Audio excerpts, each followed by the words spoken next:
Hmm. Anong mensahe ang kailangang marinig ng mga Scorpio mula sa July hanggang September 2024?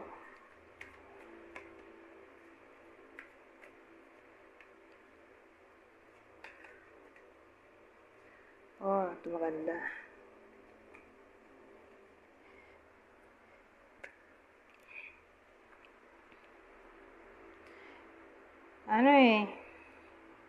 May magkakabati magmumubuan na sa problema o naging problema, na-avoid ang trahedya. Kasi, ayan, may peace tayo dito. Healing.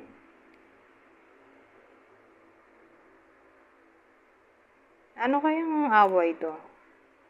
So, sa madaling salita, may magkakaayos. Dahil nag-away. So, isipin natin ano ba to?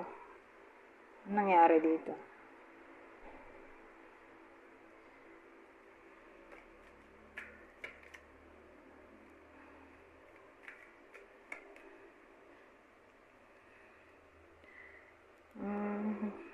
Ano to? Well, maraming possible case dito. Nakaaway yung umutang o inutangan. So, pwedeng may umutang sa inyo. Hindi nagbayad. O kayo, yung umutang pero hindi nyo nabayaran. Kaya nag-away. So, pwede kasi utang ang pinagawayan. O anything na may kinalaman sa workplace. Kasi work card to.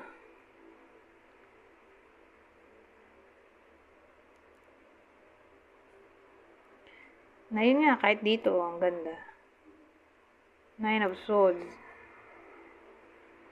Mawawala ng stress ng iba sa inyo. Depression kasi magkakabati niya. So again, pwedeng utang ang pinagawayan o dun mismo sa workplace yung naging problema. Ang mahalaga, magkakabati. Okay? Na-avoid yung mas matinding gulo. Dahil ito, tunay yung pagkakabati. Hindi fake. May case kasing fake eh. Ito, tunay naman. Sincere naman na magkakaayos. Magkakaayos pa. Ito. Precious Seekers. Ay, despair. Diyos ko po, ano ba ito?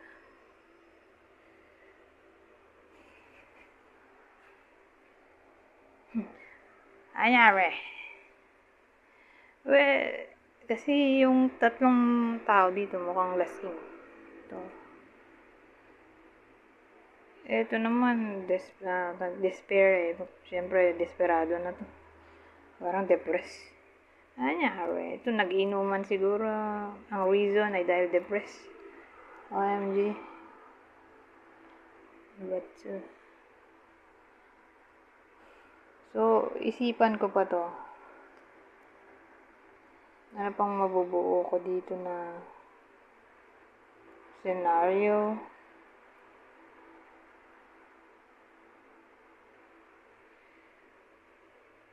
Na-busted siguro. O, ano kaya ito?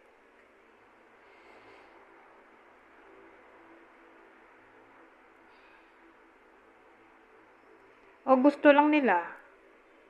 Pero may despair eh. Kasi kung wala to, wala lang trip nila.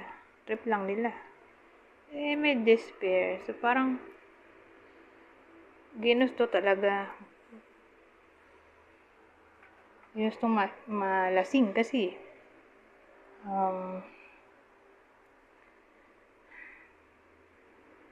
problemado eh.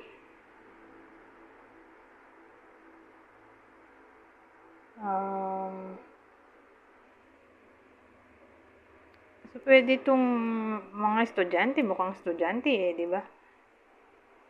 So, inisip ko nga baka na-busted yung estudyante, kaya yan, nag-inom.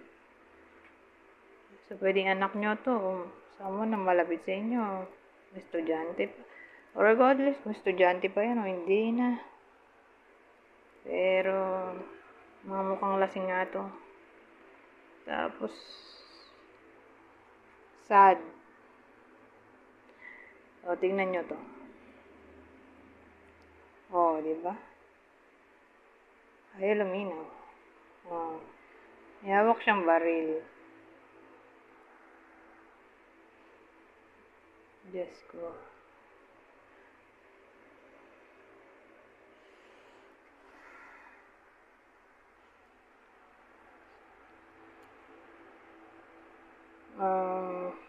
Actually, anything na para bang nawalan sila ng nawala sila sa tamang pag-iisip, pwede ring substance abuse to.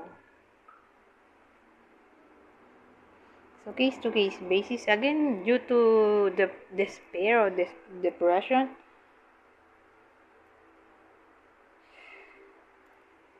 o napasabak yung iba sa inyo sa maling mga taong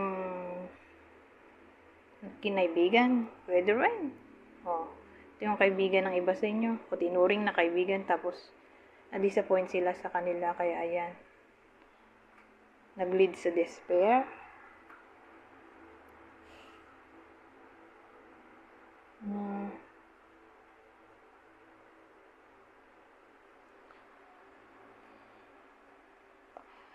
Wala na akong maisip eh. Punta na tayo sa susunod.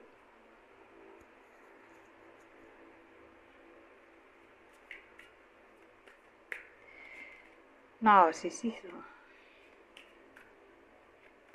Let go. O, ayan. So, para sa iba sa inyo na aware sa topic ng narcissist with a relasyon to, ex, magulang, kaibigan, basta feeling nyo, narcissist yun, i-let go nyo na, para hindi kayo matoxic. So, sabi dito, narcissist, someone is too full of themselves. Let go. Make room for the new beginning on its way to you now. So, release. I-release na, yan. Yun yung message dito.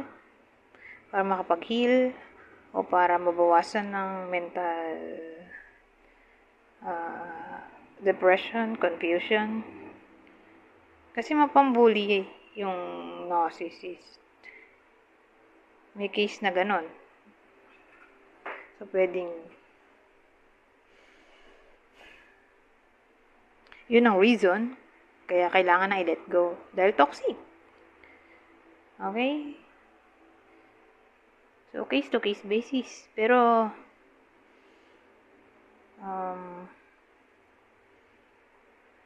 kung di nyo alam tungkol dito, narcissist, i-search nyo na lang. Okay?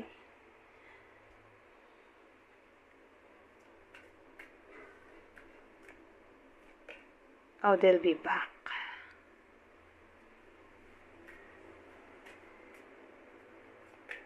Oh, open up your heart.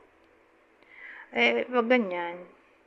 Someone sa past na parang i-welcome mo ulit sa buhay mo. So, isa lang, marami palang pwedeng tao. Di lang ex, pwedeng friend. Pero clarify natin para ma-show sino to. Sino to yung magbabalik na to? Friend ba to?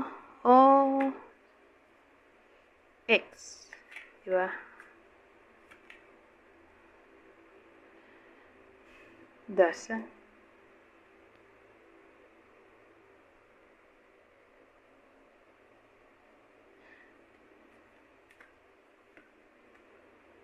Ex nga, Ex, boyfriend, girlfriend. Mga iba sa inyo. Kasi, ang Six of Cups ay memories o something na nangyari sa past. Usually, pag nakita mo siya sa reading, may someone na maaring magbalik sa nakaraan na hindi nyo na nakakausap same dito. Pero again, kakilala nyo na to dito someone new. Pero malaki chance.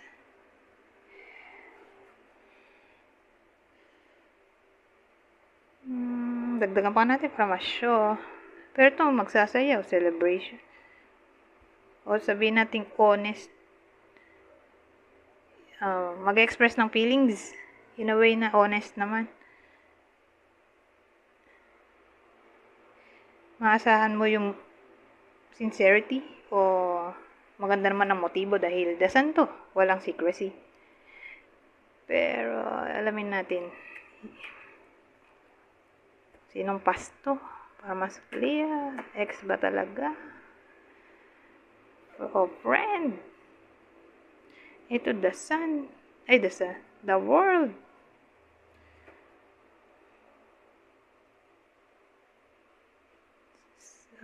Teka.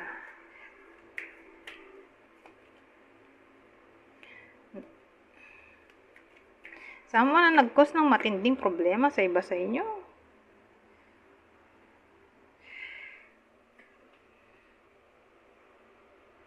Unstable. Disloyal. Sabagay, pwede rin namang friend ay disloyal. Wala tayo makuha ng clue.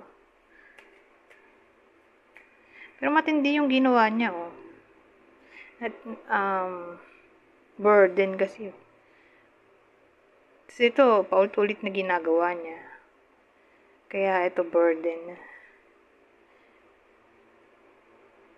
Sobrang toxic talaga, Pero again, ito disloyal, di natin masabi. Pwede rin kasi friend ang disloyal. Di lang naman karelasyon. May lalaki na tayo dito.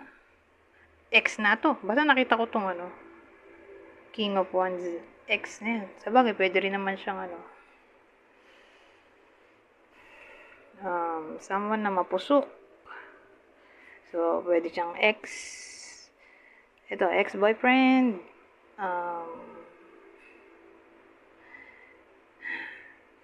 Nagkaroon sila ng situationship. O friends with benefits. O anything na relasyon na walang commitment. Parang naglaro-laro lang sila. O panandalian lang kasi wands ay mabilis. Mabilis mawala. Kasi fire siya di ba? Di ko nga lang sure kung ano mas mabilis. Fire o swords? Fire o air? Ano nga bang mas mabilis? Tingin ko fire. Hindi ako sure. Basta mabilis. Fire at swords. So, ibig sabihin, pwede itong someone na dumating sa buhay ng iba sa inyo, pero panandalian lang. Yung naging connection, saglit lang. Short period. So, again, ex to, friends with benefits, situationship, third party, fling lang. Fling, ano pa ba? Fling.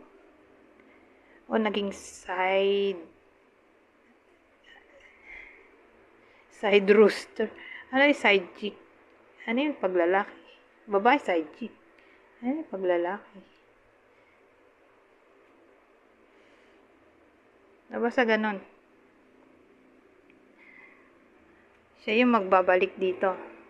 Na para bang i-welcome ulit. Open up your heart, sabi dito. So, basahin natin.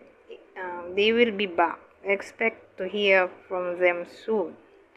Open up your heart. It will help you attract more love. So, ang dating, kung magbalik tong taong to na saglit lang sa buhay ng iba sa inyo, dahil nandito yung the sun, mukhang maganda naman ang motibo niya. Pero yun nga, ari silang magbalik sa July to September. Okay? 3 months lang kasi to. Ang period. Anyways, hanggang dito na lang. Goodbye. for now.